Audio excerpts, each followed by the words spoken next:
believe whatever they want. My thing is I don't give a crap what someone believes, as long as in the end what you want is less government. And if you believe the craziest thing in the world, or whatever, that a government is trying to do to you, the answer is less government. The answer is less government, more freedom, break it down, don't let a government have these powers, have a government where you know what they do, that's transparent, real transparent, not Barack Obama transparent. That's the type of thing that we need.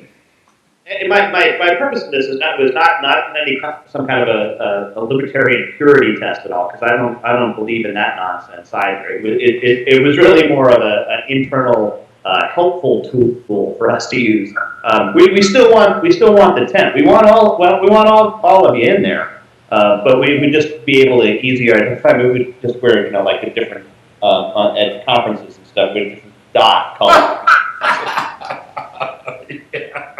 I do think one of the big problems that we have, the Libertarian Party has, is that we're sitting here worried about being such a big tent, and so there are people out there screaming that we've got to get into the conservative camp and get over here. But the thing is I think we're losing libertarians. The party itself can't even win over the one demographic we should own. The demographic that the Libertarian Party should have no problem with whatsoever is libertarians, anarcho-capitalists, anarchists. Those are people that we should have no problem winning over, and those people are leaving. So I think the first step to growing the party is to actually appeal to the people the party is named after. A lot of people think that we need to appeal to these conservatives by saying that we're more conservative, and I say that what we need to do is appeal to more libertarians so we can get more people out there explaining to conservatives and liberals what libertarians are all about. If we get a base of, I would say that 10 to 20% of America is solid libertarian without much needing much talking to. They just have to believe that. And what I believe is if you start going out and talking to people, whenever I go out and talk to people, they go, oh, actually, I guess I am what you are. I didn't know it before.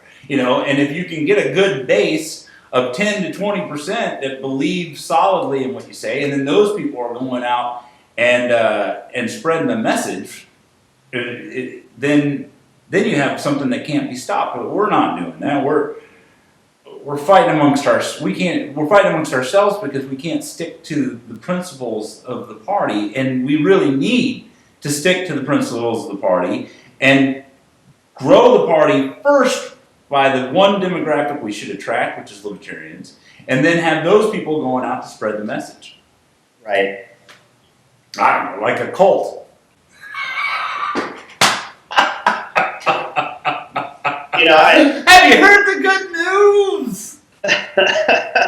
But the issue that, and you bring up a good point here, is that but that libertarian base is out there. We just don't appeal to them because what we end up doing is we start to appeal to the hardcore conservatives or the hardcore liberals, where we see common ground. And the reality is that where we need to go after is that the middle, the average Joe, who when you talk to him about libertarianism goes, that's what I am. Yeah. Now that you mention it, that's what I am. I always thought I was Republican because my parents voted Republican, or I always thought I was Republican because my parents voted Democrat, and I needed to do the exact opposite.